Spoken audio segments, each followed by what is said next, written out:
Are you a businesswoman who is finding it challenging to get your ideas across and make a point? Welcome to Speakers Who Get Results with Elizabeth Bachman, a podcast dedicated to helping women get the visibility they want, whether making a speech or talking in a meeting. Every week, get valuable lessons from Elizabeth or learn from her roundtable conversations with experts and speakers on how to make a difference, not just a point. On to the show with your host, Elizabeth Bachman. Hello and welcome to Speakers Who Get Results. I'm Elizabeth Bachman, your host, and this is the podcast where we interview experts from around the world on presentation skills, leadership, visibility, and communication challenges. I'm delighted today to have as my guest, John Ball, or Johnny Ball, as he's known on LinkedIn, who is a fellow speaker trainer and business coach. I brought him back to Speakers Who Get Results because he has so many interesting things to say about marketing and branding. And indeed, we had a very interesting conversation about philosophy. So that was an unexpected delight. The official bio for John is John has been working in the world of professional and personal development for over 15 years as a coach, trainer, speaker, and teacher. His previous career was in first-class hospitality. He was a flight attendant for 12 years and a bar and restaurant manager before that. You'll learn a lot about personalities in both those jobs. For the last 10 years, he's been leading online coaching and training programs for Harv Eker International, from financial freedom to making income through online training. He also has his own podcasts, one called Speaking for Influence, one called Points of Change, and he's about to launch two more. He's self-employed at Present Influence, where he helps turn expert nonfiction authors into exceptional public speakers using the tools of ethical influence and persuasion.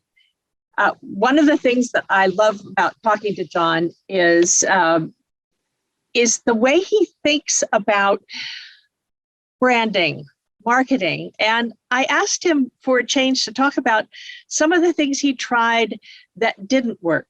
And because I do believe we all learn from our own mistakes as much as anything. So he was wonderfully warm and candid with me in the interview. Before we go to the actual interview, though, I'd like to remind you or tell you that if you're interested in seeing how your presentation skills are doing, you can take a free 4-minute assessment at speakforresultsquiz.com. That's www.speakforresultsquiz.com. And that's where you can see where you are strong in your presentation skills and where perhaps a little bit of support might help you get better results and the recognition that you deserve. So now, without further ado, on to the interview with John Ball. John Ball, welcome back to Speakers Who Get Results. It's a delight to come back again, Elizabeth. Thank you for inviting me. Well, I'm just having so much fun watching you on LinkedIn and all the various things that you're doing. I interviewed you last year about persuasion and ethical persuasion and all of that. So we'll put a link to that show in the show notes. But now you're doing all sorts of marketing this, marketing that, marketing the other. And I wanted to hear a little bit about your journey, especially all the shows you're doing and what you've learned, what worked, what didn't work. So I've got a whole list of questions for you, my friend. But before that, let me ask you, if you were to have a dream interview with somebody from history, who would that be? Who should be in the audience, and what would you ask them? Well, I remember last time I said Leonardo da Vinci, and I still think that would be incredible. But I thought this time I should think of someone different, and I thought Marcus Aurelius, the Roman emperor, the philosopher king, Marcus Aurelius, with having enjoyed so much reading his writings and reading all the things that have been written about him and Stoic philosophy, which I am a huge fan of, and I aim to apply a lot of that into my own life and have found it very helpful. I would love to have that conversation. And I feel like I've almost had the next best thing in having had some conversations with philosophers and people who have written about him. That has been incredible. But the audience would really be seekers of knowledge and people who understand that having and applying a life philosophy improves your quality of life and gives you that thing to your code to live by and the desire to be better in this world and have a better quality of life. That's what I would go for. Well, give me a little clue about Stoic philosophy. All I know is Stoic is you don't cry when you stub your toe, basically. Well, I think that's more the modern interpretation of Stoicism, and that's certainly not Stoic philosophy. So I think my friend Donald Robertson, who is an expert in Stoic philosophy, who I had on one of my podcasts, explained to me this way. He calls it Stoicism with a small s, that kind of don't cry or show your emotions kind of Stoicism, which is definitely not what the ancient Stoics were talking about.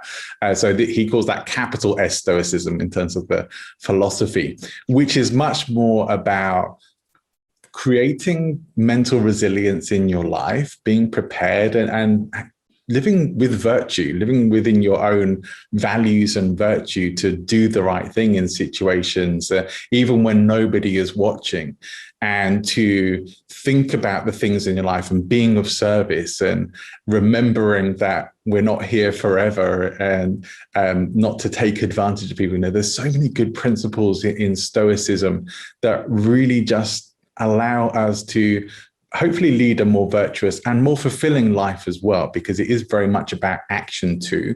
And there will be things in there, like some of the ancient Stoics say, sometimes to go without something for a while, not to deprive yourself of it, but to show yourself that you can and to appreciate it all the more when you have it back in your life as well. Like you can have all these things, but excess isn't so good for us. And we know that. And so, recently, like this year, I did a 90-day no alcohol challenge and really got a lot of value out of it. In fact, I think it was a great thing to do. It showed me that I didn't need to have a drink. I don't ever need to have a drink.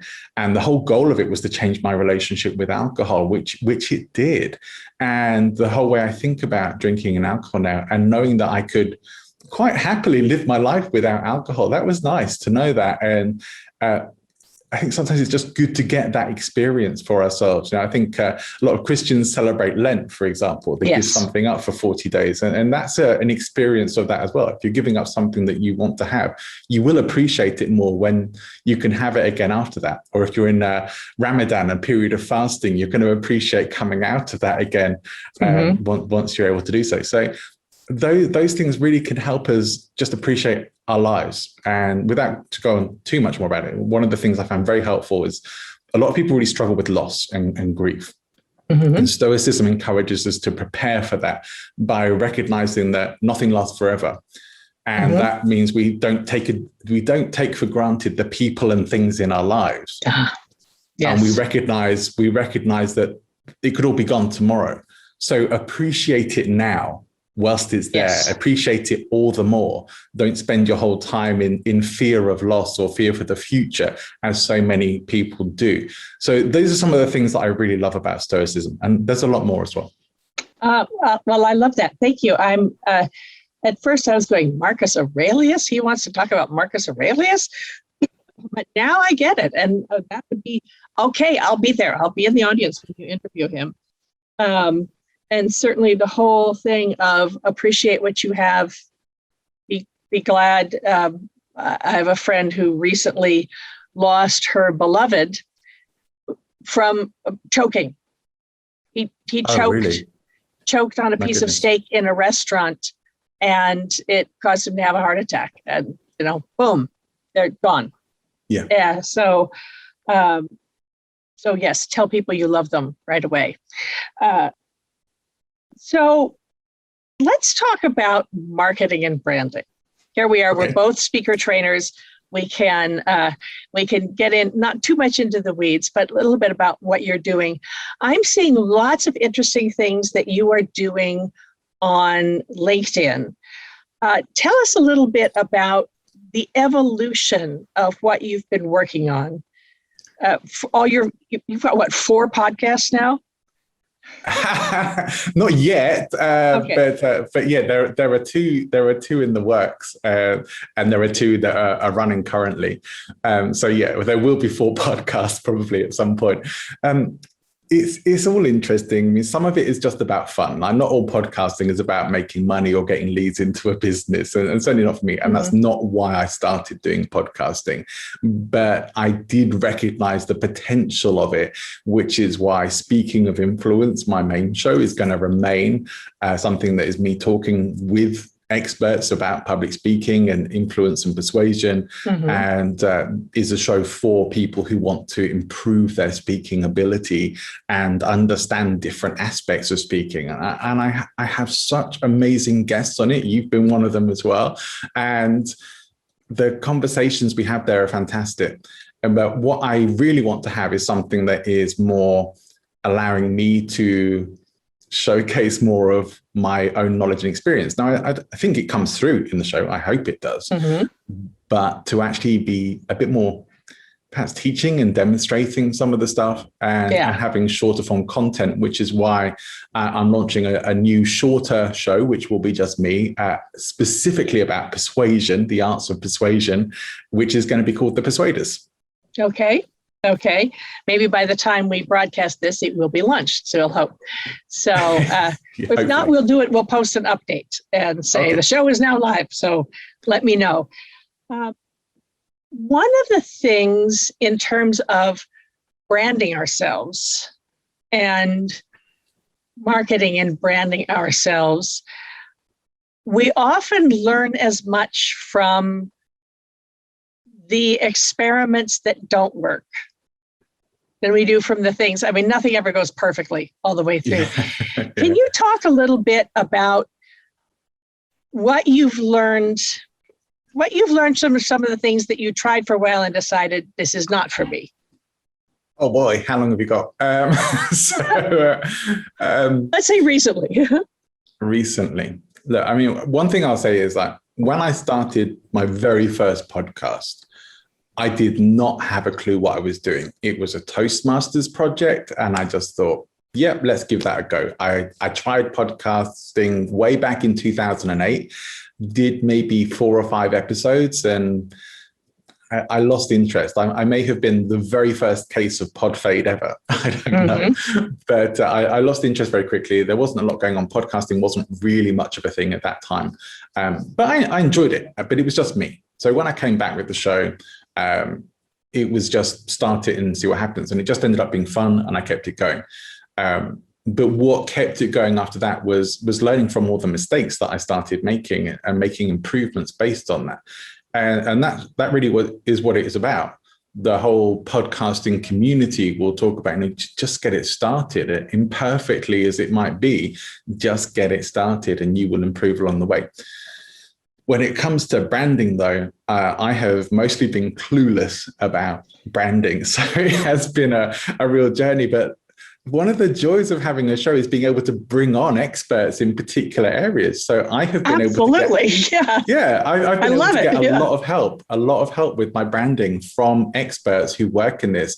And we had a little chat before we started recording, but you said it's like some of the stuff they tell you is like, it is hard to hear, and it is hard to, you feel like you're restricting yourself. And I would maybe compare this to like when I work with coaches who don't niche their services, or niche, as the Americans like to say. But when people don't niche their services, it makes it very hard for them to market themselves. It makes it very hard to stand out in the market. And the same is true for podcasters, for speakers. You really do need to define your niche, define who you are solving a problem for, and the specific area or areas that you want to be known for talking about. And well, and that's also, I was just going to add into that one of the things that I see a lot with my clients who tend to be high-level women in corporate jobs there's so many things they could do. The hard part is to narrow down. If you have lots of ideas and lots of things you can talk about, lots of knowledge, how do you choose what to be known for? And so niching applies to your personal brand as well as your company brand, et cetera. And I know you've been a trainer for the Harv Eker company for years. Still am, yes. And you still are.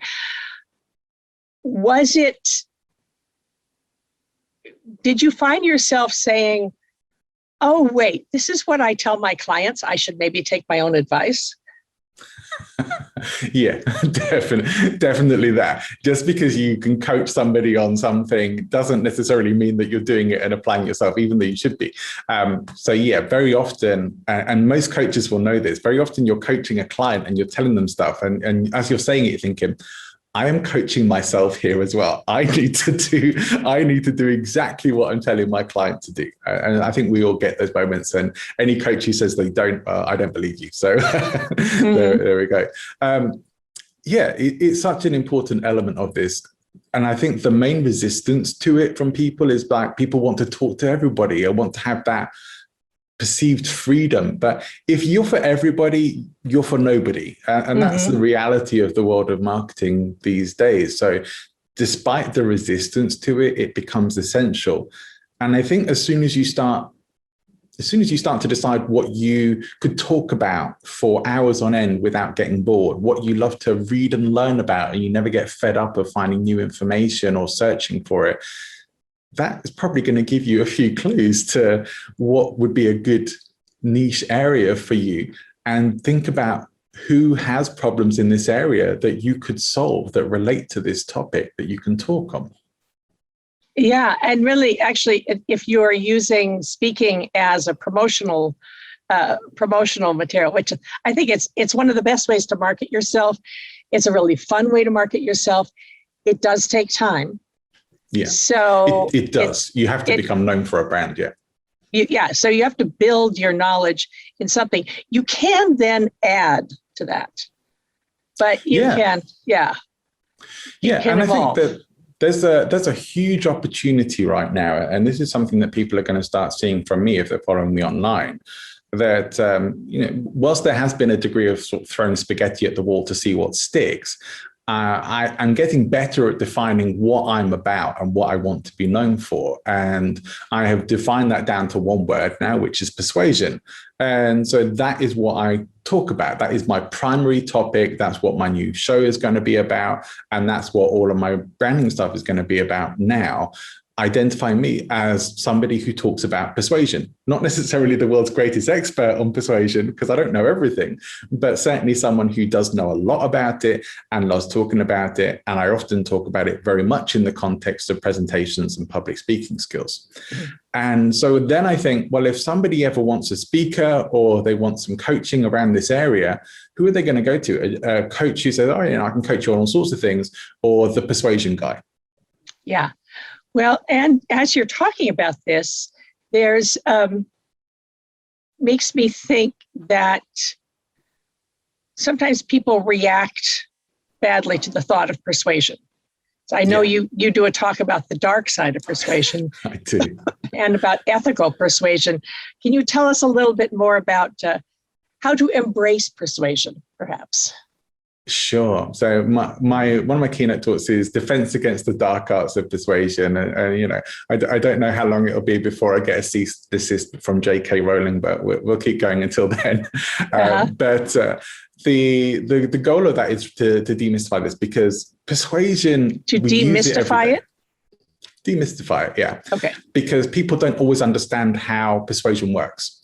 Mm-hmm. And that's maybe why there's some fear about it. We know there are people who have persuasion skills and sometimes will use them to con people, trick people, get their own way and take advantage of people and situations. And those people have always been around. And there hasn't necessarily been people teaching the art of persuasion to them.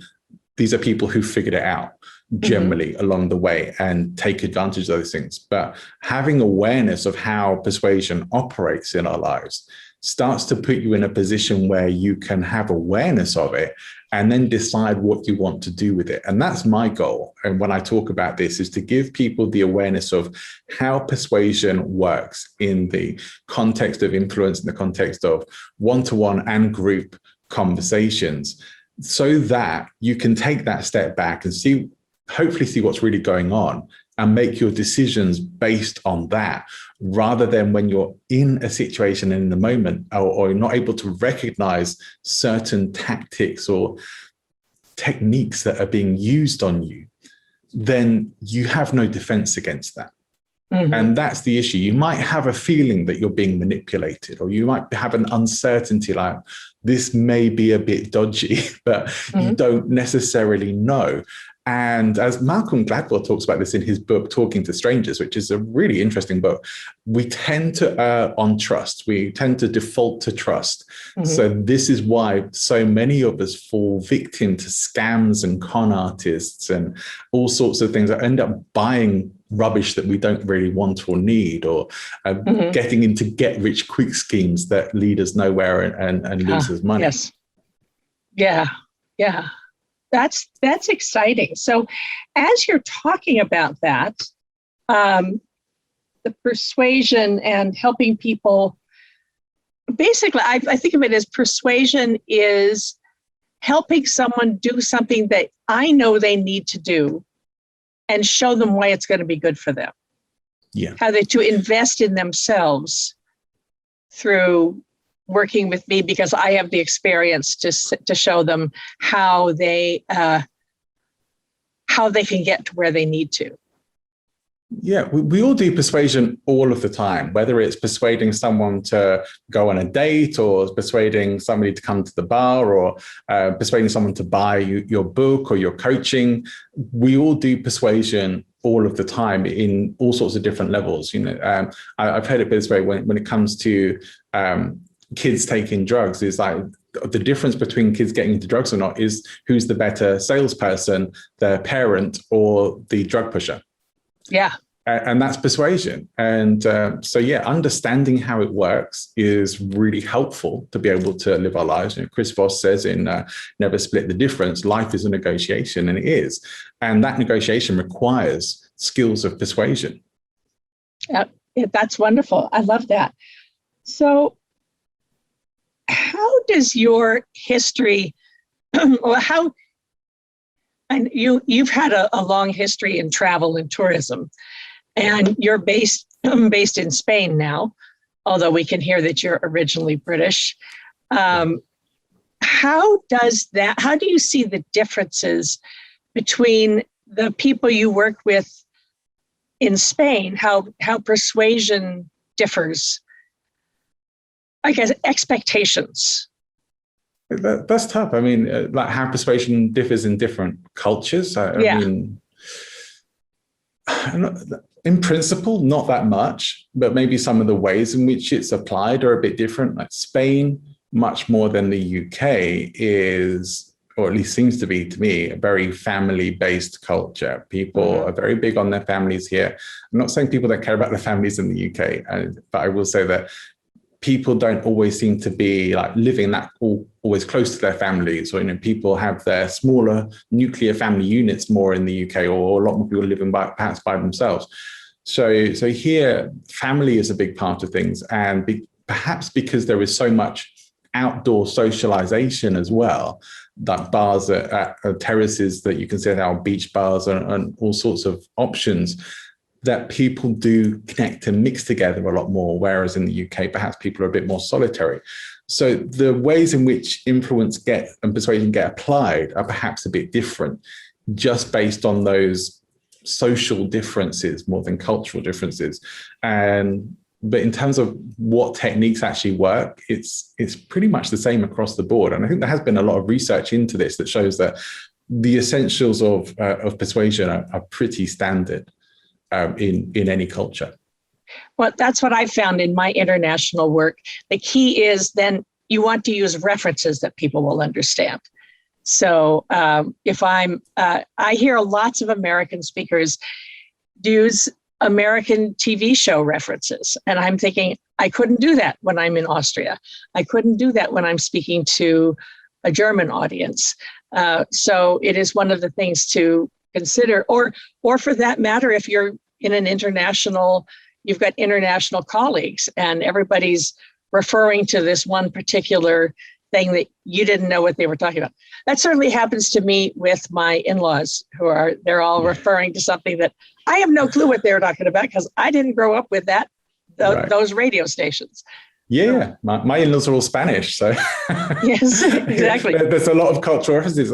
I will play, for example, Trivial Pursuit with Spanish people, and so many of the pop culture references, I have no clue on because they're in the Spanish edition. They are more specifically Spanish. So those questions I need help on. So I can't play by myself. I have to have some help on that. But but that would be the same for them with an English edition there. But yeah, there's a lot of idiomatic language. It's interesting because I've been asked to give a presentation to an international business group coming up very, very soon on exactly this topic, the cultural differences with presentation skills and how to, I guess, cross that divide and be able to communicate effectively in those areas. And I feel very well prepared for it. And that's a lot because I've been doing international presenting for a long time. And also because I have so many guests on my show who also do that and have talked about those kinds of things as well. And so, TV references, pop culture and idiomatic language, which so many of us have that just doesn't translate into other cultures, stuff that you have to watch out for. Speaking at a pace which non-native English speakers can understand you is essential. It's absolutely essential. And one of the things that most people get wrong, or leaving those pauses, or making sure there's an opportunity for people to be understanding what you're saying, or actually setting up a translator service at your event if that's what's needed. There are a lot of things to consider with that. And I think it's also great. One of the things that definitely comes up with that is wherever you go, whatever culture you go into, international, professional, whatever the differences are, try and get a sense of something or a few things in that culture that you can reference so that they may be a bit foreign to you, but your audience is going to love it. Yes, exactly. Well, this has been, John Ball, this has just been such a delight. I love following you on LinkedIn, and I love learning from you. So absolutely having you as one of my favorite people that I listen to and follow and watch what you're doing. Let's talk about niche one more time just to finish. Sure. If you were to if there was one thing to start with in terms of narrowing down your niche, how could we do that? I would go back to thinking about what you love learning about, what you could happily speak about for a long time. Look at what you've been doing already as well. What has been, like if you're coaching, what have been the things that you successfully coach people on and you love working with people on? If you are a speaker or writer, what are the problems that you most adeptly help people to solve? You may have a whole list of them. Well, write them down and start to narrow them down to your options for what are the stuff that people actually want. One thing that a lot of people don't consider when they're niching, which I think is actually critical, is are people going to be prepared to pay to hear about this or to know more about it? Thank you for saying that. Yes. Right. And do the audiences that you want to target have the means to pay for your services? If you want to be a speaker, and I've worked with a number of clients around this, and you have a target audience who do not have those means, unless you can set up something like, for example, maybe there's government sponsorship or professional business sponsorship that might be able to cover those costs, then you're going to really struggle.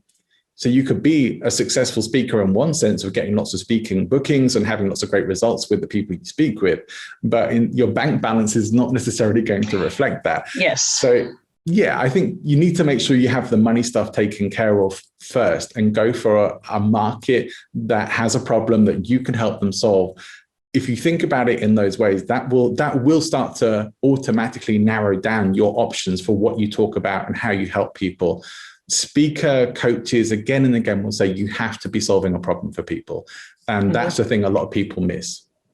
I love that, because I also find people who say, oh, well, this is where my heart is. And they forget. I know lots of my fellow speakers and lots of fellow trainers who will say, here's the problem. I know it's important, but your audience doesn't know it's important, or they may know it's important, but they're not willing to take action. Yeah. Similarly, in the coaching industry, right? People want to follow their hearts and do what they're passionate about. And that's great. And I'm not saying don't do that. What I'm saying is if you want to make money doing that, that's not the way to go about it. Right. And so you have to really, I will always advise my clients to go for getting the money side of things taken care of first. Get an audience and a following and a flow through of traffic that are there for you and have the means to pay you and love your services. Then think about what you want to do that perhaps is more service and contribution based. Yes, exactly. Because you will have that luxury then to be able to do that. And I actively encourage that. We should be helping as many people as possible, but help the people who can pay for it first and let that be something that funds your ability to help the people who can't. I just recently did a speech for a group of nonprofits and nonprofit organizers and, women who are running organizations to make the world better. And I consider that my pro bono work, because they're not going to pay me. They're certainly not going to pay my prices. And but that was the most engaged audience I've had in a long time, because they were so excited about what they needed to learn and said, oh, I hadn't thought of that. Oh, I hadn't thought of that. So a lot of my time for the next couple of weeks is going to be taken up in doing just one little follow-up for each one because they loved it so much and it made me feel good. I'm probably not going to get paid for it, but it's a pro bono thing. Yeah. But I know when I had a chat a while back with an incredible lady who's a agent. She's a speaker agent for people like Mike McAllowitz, Lee Hayes. She's incredible. And one of the things that she said was, don't ever do a gig for free. And that doesn't mean you can't do stuff that you don't get paid for. It means there has to be some value there. So whether it's an audience that you really want to be in front of, or whether you're needing the practice as a speaker in front of large rooms, or whether it's just putting you in front of people that hopefully may lead to more bookings in the future, or getting a bit paid or very well paid for it, you don't do your events for free, because if you don't find a value in that for yourself, then you're not really going to enjoy it and it's not going to benefit you in the long run. And I think that's good advice. That's a great advice. I think that's probably an advice that we should close on. John, I could talk to you for hours, but let's not abuse our listeners. I'm just going to have you. Maybe I just have to have you on once or twice a year, and we just keep talking about that. On how we do that. John Ball, thank you so much for having been on Speakers Who Get Results. I am Elizabeth Bachman, your host. And let me remind you, our wonderful listeners, you can find out more about John Ball in the show notes. And if you are, and I meant to ask you, John, is there a way that we could get a little something of you, to some of your tips that we can find? Yeah, probably one of the best ways to get that is to follow me on YouTube. If you look for the channel Present Influence, you'll find a lot of my video content up there. And once the Persuaders show is released, that will be on podcast, and those episodes will be on YouTube as well. So if you really want to get in with some of that info now, YouTube is the place to be following me. Well, it seems to me I downloaded something from you a while ago about the secrets for bulletproof speakers. I have on my website, presentinfluence.com, a giveaway at the moment. And that giveaway right now is the last minute presentation checklist. However, I will give you the link to the secrets of becoming a bulletproof speaker as well. So your audience can have that too. That link is still available. We will post that in the show notes. And actually, the last minute checklist is excellent. I have it. I downloaded it and put it up on my wall so that I made sense to check. Thank you so much, John, my friend. I'm just so delighted to have you on. This has been Speakers Who Get Results.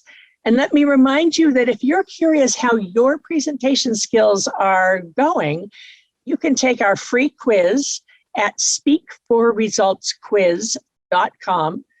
That's speakforresultsquiz.com.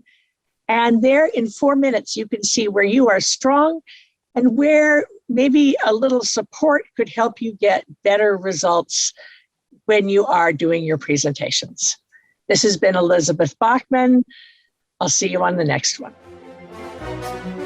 We have just concluded another great episode of Speakers Who Get Results with your host, Elizabeth Bachman. If you got value from today's episode, please feel free to share us with your friends and colleagues. You may also visit elizabethbachman.com for additional resources. Be sure to tune in every week for new episodes, and thanks for tuning in.